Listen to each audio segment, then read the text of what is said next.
Alright everyone, this will be a warning to all politicians. I'm running for president in 2024. This will be part 123. Still in the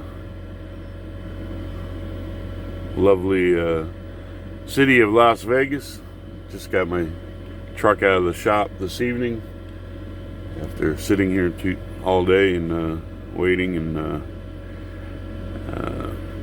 been here pretty much a week, 6 days.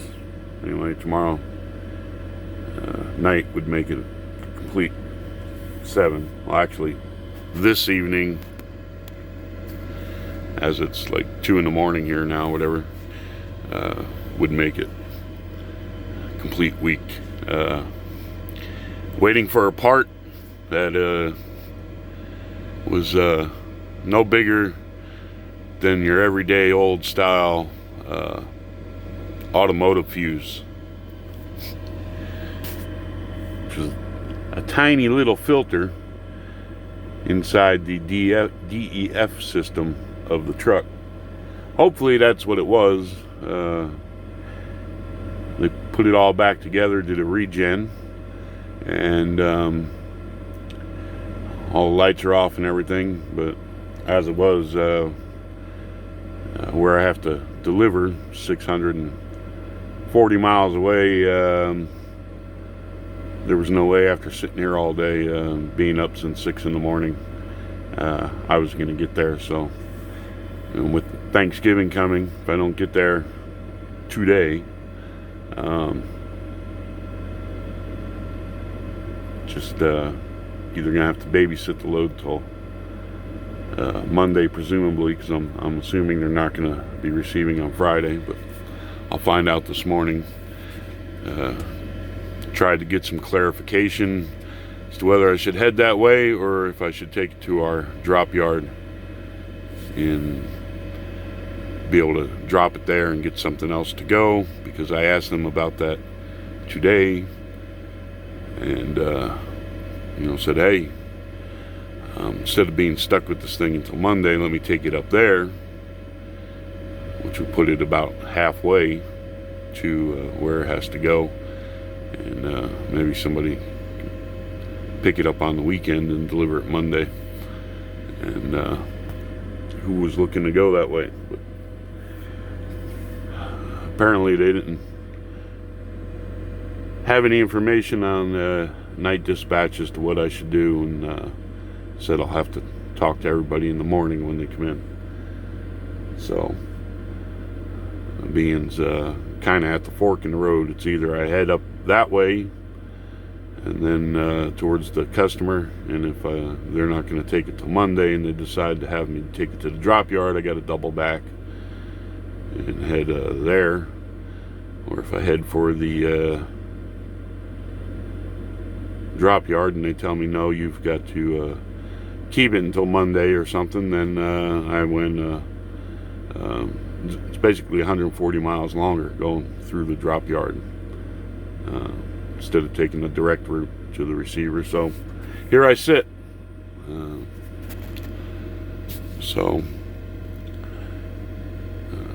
Part of the fun of driving a truck, plenty of drivers, whether they're operators or company drivers, get stuck in situations like this, and a lot more since the mandate of putting these DEF systems on the trucks. They've been nothing but trouble since they started messing with all this pollution stuff, which, a lot of it they've worked the bugs out on, and but the last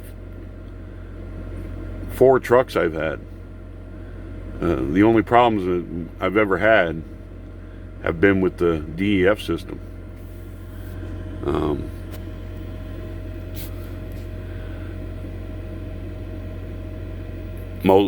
And it doesn't matter what manufacturer. The engines and everything else, transmissions, these companies make remarkable pieces of machinery. But stop at any dealership, any repair shop, and I think you're going to find the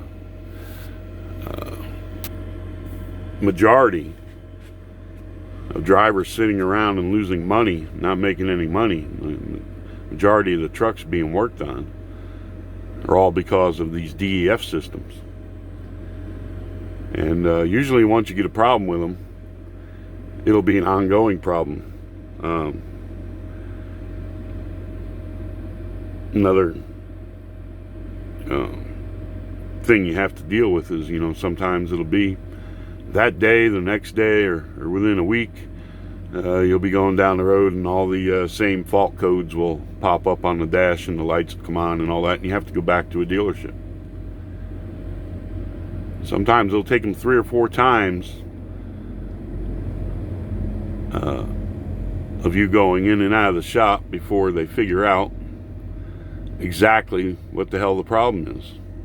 Somebody else coming in, and probably, I wouldn't doubt it's something to do with DEF system. It's just ridiculous. And now they're talking about, because those of you who don't know anything about diesel, even if you have diesel pickups, you have to have these DEF systems on them, which basically is urea being sprayed into the exhaust, and a big expensive ceramic filter, and supposedly trapping all the harmful particles of your exhaust, which, for as much exhaust that goes through the system, if you don't know it, these diesel engines are basically like a giant air pump. There's, I don't know what, 10 to 1. Oh, I don't know what the ratio is. I should say 10 to 1. I don't think it's that high, but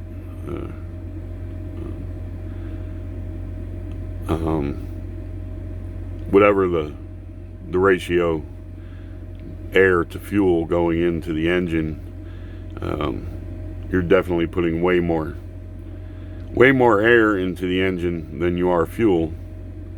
And for the size of the filter that all this exhaust passes through, for it to go, I think, what's the maintenance on it? 300,000, I believe. Don't get me wrong, or I may be wrong. Might be like 280 or something. I'd have to look at the manual again. Before you have to have this filter cleaned, which is some more downtime and expensive to have done. It's just remarkable to me. It's like, okay, if you're telling me the amount of air and exhaust going through this system, and you can go 300,000 miles before you have to have it, it can't be trapping much. It just can't, So either these engines are so clean to begin with that there isn't that much that needs to be trapped, or it's just made in such a way that it's really not trapping much of anything.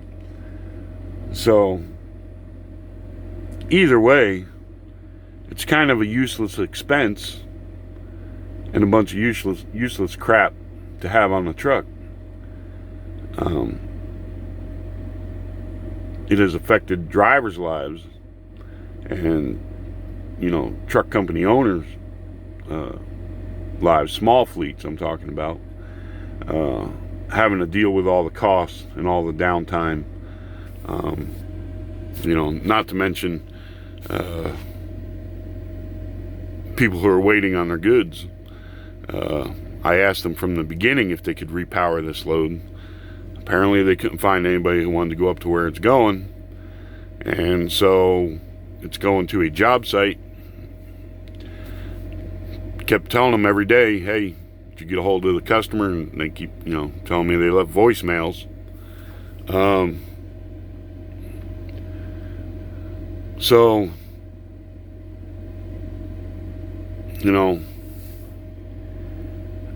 it affects everybody involved. And just a needless cost, I think. Especially, and this is why I'm telling you all this here, in my downtime here,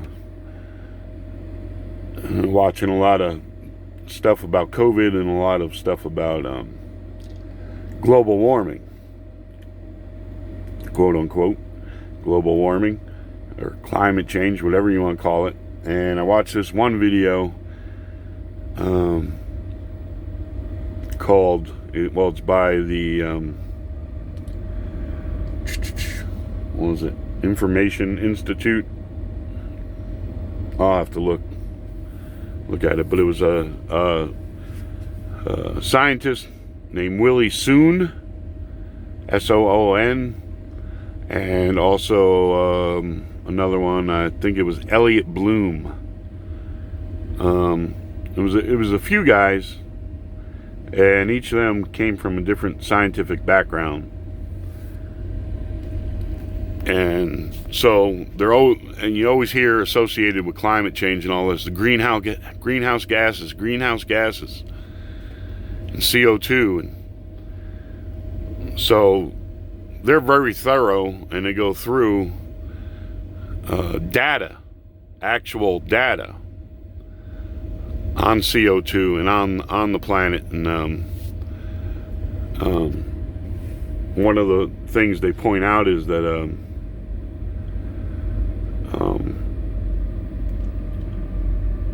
correlation doesn't equal causation, which means just because there's more CO2 in the atmosphere,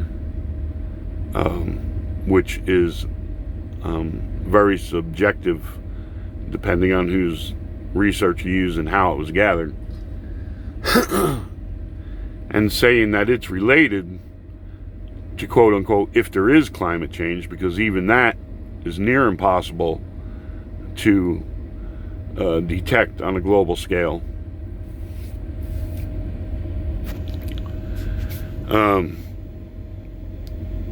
Just because those two things are happening doesn't mean that the CO2 is causing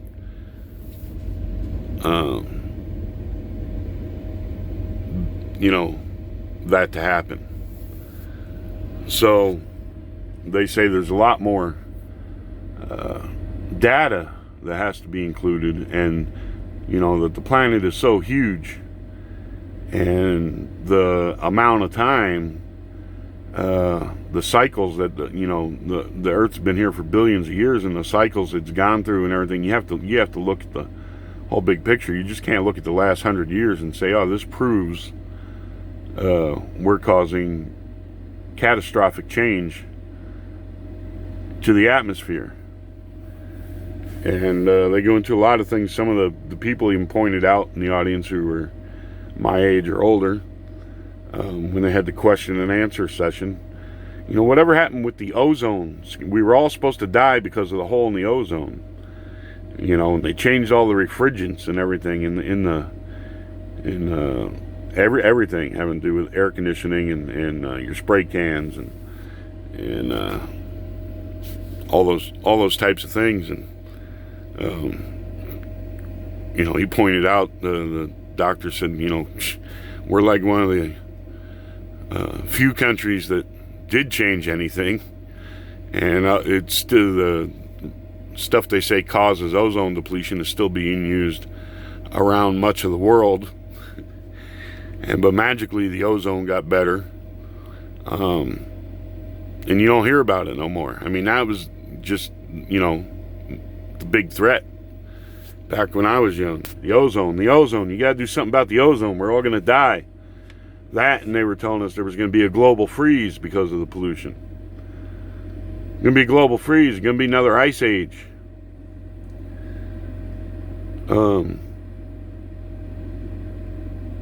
So they got into that type of stuff, and about how, the different things were, even the fact that DuPont, he pointed out DuPont was running out of a certain chemical, or license on a certain chemical or something like that. And that's the reason they wanted to change to this new type of refrigerant. And, he also went into other things that have been mandated and changed, not because of the hocus pocus they fed the population, but because of underlying corporate or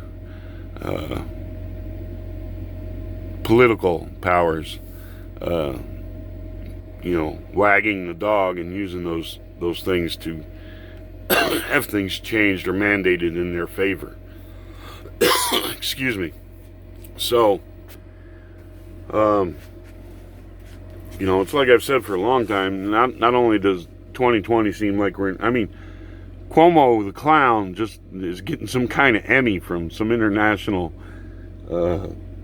bullshit for his handling of, or his briefs of the COVID crisis in New York City. And right, you're going to give a guy an award who sent thousands of elderly people to their deaths, or caused the deaths, because he sent sick people back into these nursing homes, caused thousands of deaths. You're going to give this guy an award? I hope the people out there who lost are suing this guy. If you had somebody in a nursing home, you should be lawyering up and suing the hell out of Cuomo. The guys, him and others, they all spent their time blaming Trump. And right now they're all, one of the cities they're pointing out is El Paso. Oh my God, we got all these cases and everything like this. And, and there's plenty of evidence by a lot of people who are studying the things that, they're not recording the data the right way.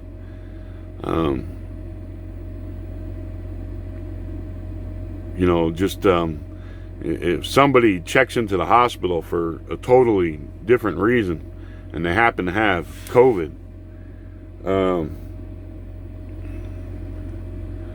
it's marked as you can go in there, you were in a car accident, you die. Oh, but you had COVID, so it's because you're admitted to the hospital, it's marked as a COVID case and a COVID death. Even if you test and you have one of these false tests and then you start feeling bad or whatever, you go to the hospital, and it's not even because of COVID, but because you got one of these phony baloney test results. As soon as you go to the hospital, it's marked as a COVID case. Which there's a lot of people, because what do they tell you? Even if you come into contact with somebody who has COVID, you have to get tested. And then you got to wait for your test results, which can take 2 days to a week, is my understanding of it. And they don't care about the financial impact on you. Suppose you get exposed to somebody, they tell you got, and you're trying to be a responsible person. So you report, hey, I was around somebody, I didn't know they had COVID. This happened to my son. One of their neighbors, while they were out walking their dogs, came up, some tweaker in lovely Malfunction Junction, Arizona, came up to them and started rambling on with a bunch of crap and everything with no mask, and then relates, that he has COVID. So my son, being responsible, especially since his mother is a breast cancer survivor, went and got tested to make sure, he didn't have it, because he didn't want to spread it to his mother or any of his coworkers in case he got it, or, his girlfriend's family has some people who have some other issues that might make them more susceptible to it, according to what we're told. And lo and behold, he didn't have it. But he had to wait for his test results to come back, and his employer at the time had a policy that they put in that even with your test results, you had to take a mandatory amount of time off. So, and then by the time he was ready to go back to work and everything, and he had just gotten that job. So naturally, when they started laying people off, he was one of the first ones to go. So you have all these politicians, and they got the support of all these people in Hollywood and all the techies and all this, all these people who have money to waste. They got the support of all, the athletes and the NFL and everyone, they're getting to go on with their lives and everything. Sitting at home for a week or two for them, it ain't hurting them. And they're getting a little vacation,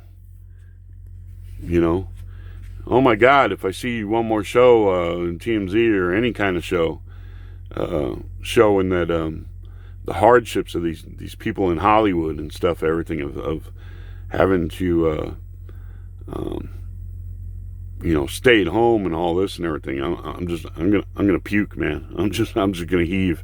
I can't even watch it for 2 seconds. I can't even watch the nightly news on any channel anymore, more than 2 seconds.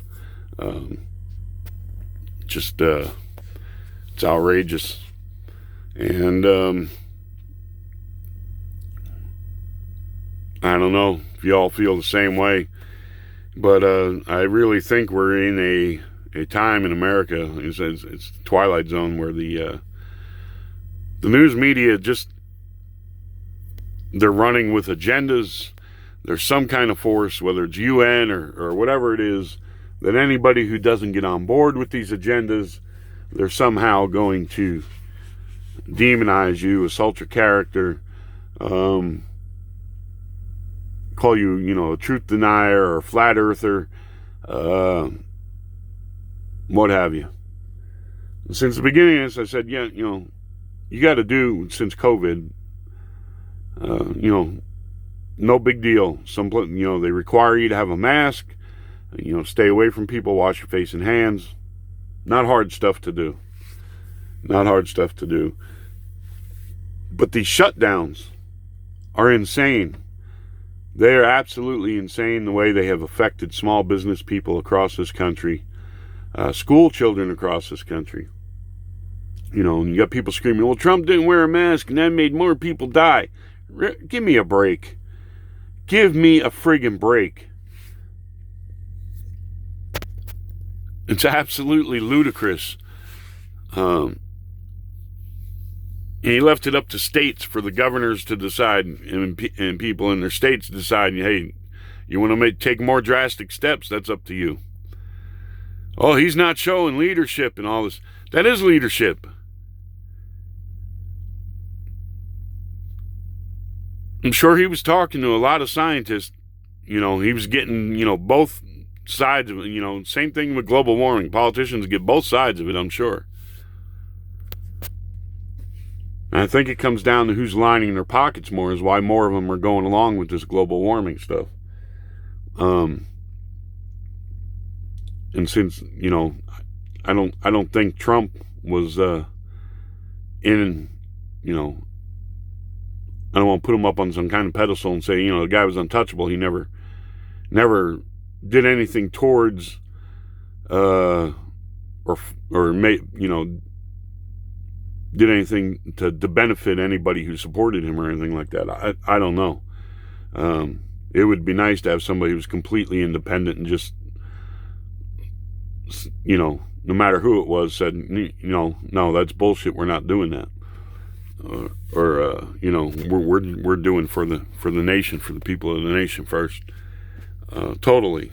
I know that's a kind of an impossible thing to think of, a politician that can stay that clean, but who knows? Maybe he has. But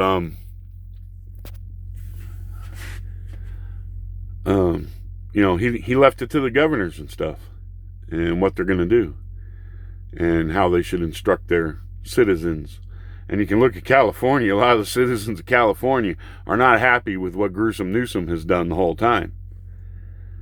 And when you have the news media putting false data out there saying, oh my God, the reason more people are getting this is because people aren't wearing masks, is crazy. When you look at the way the tests are done, you've got to watch the videos with that Dr. Sukari Bhakdi, that professor. And he explains about the test and the testing and the virus itself and all this stuff. And the vaccines, they're not going to work for everybody. And it's not like there isn't a danger, hey, we all got vaccinated when we were kids and stuff. It didn't have much choice. They came into schools, you got vaccinated. How many adverse effects there were and how many people it affected during the course of those vaccines when they started them. You hear a lot of people, saying that they won't vaccinate their kids against anything, etc., which is a hard line to toe when you think about it, because you have everybody coming down on you, and then if your child does get sick or die or something from something that could have been prevented, you're going to have to live with that. But it's kind of hypocritical of the one side to say, well, vaccines only adverse affect this many people. I mean, because they can't deny that there have not been deaths and adverse effects and children being messed up. But they point out that the percentage is so small and how much good it does, et cetera, that, the benefits outweigh the disadvantages, if you want to put it that way, of people having adverse effects. And so, they do that, but then you tell them, well, COVID is only 1% of the people who get it are dying. You get a 99% chance of survival. That they won't accept. But if they vaccinate you, you got a 99% chance of survival. They'll accept that. The 1% that it's going to mess up, they don't care. So, here we are in America and in the world, 2020, about to go to 2021. All we can do is hope it's going to be better, but if everything stands and Biden becomes the president and does like he says he's going to overturn everything Trump does, you're all getting screwed, all of us, except for the people who live on government money, our tax dollars, except for the corporations that he gives big fat subsidies to supposed green energy.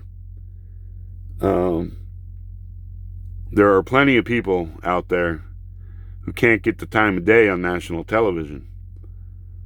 Professors, scientists, who will point out the flaws with windmills, solar, all these things, who will point out the misinformation given out about CO2, who will point out, how even if we did, got our emissions down to zero right away, that there's so much of the rest of the world that isn't having to, he's going to put us back in this stupid Paris Climate Accord thing. It's all sham. It is all a sham. And Joe Biden, and I don't understand. Somebody his age, what does money and wealth? I mean, you ain't got that many more years, and you're still so hungry for power and wealth that you're going to pander and make all these bad decisions that are not going to affect you. They don't affect these people who make these decisions and pass these laws. They affect the average person in this country and around the world.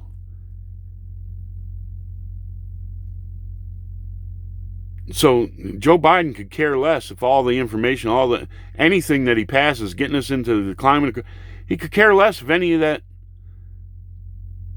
is true or going to do a damn bit of good. He could care less. He could care less how much of our tax dollars he's going to give away to all these special interests and foreign aid and all these other things and to subsidize all the shit. He could care less. He's going to get paid. His family's going to get, but, you know, at his age, you're going to drop dead, buddy. How much more money do you need? How much more, you know, I don't understand why these people are doing it. Either they've got to be so stupid. Politicians have got to be so stupid that they've never done any kind of investigation on their own or listened to other people, or it all just passes between each ear and they're like, okay, what? My advisor says, do it this way so I keep getting votes, okay. I mean, you got to wonder about these people. And don't matter what side they're on. I mean, if they just keep agreeing to bad stuff, as Trump will put, bad deals, to satisfy these groups and to get voted into office, eventually it's gonna bring this country down. It's gotten out of hand. So I just don't get that. So I'll have to cut this one off here. We're running on time. But it's like, what is wrong with these friggin' people? Why do you keep doing all this stuff? What? It's because they don't care. It don't affect them. It does not affect them. It's like Gruesome Newsom going out to dinner and saying, you know, and then doing a press conference and laughing while he's apologizing. It does not affect them. There's something wrong with the clique that they're in, the bubble of people that they hang with, and all this. I mean, it's just unreal. It's like a private joke that they're all in on, and they're like, watch, we can get all these morons to vote us into office and give us all this money and shit, feeding them garbage. You know, selling you a pet rock. All right, maybe we'll continue this one. I don't know. Wish you all the best out there. Have a good Thanksgiving. God bless. Adios.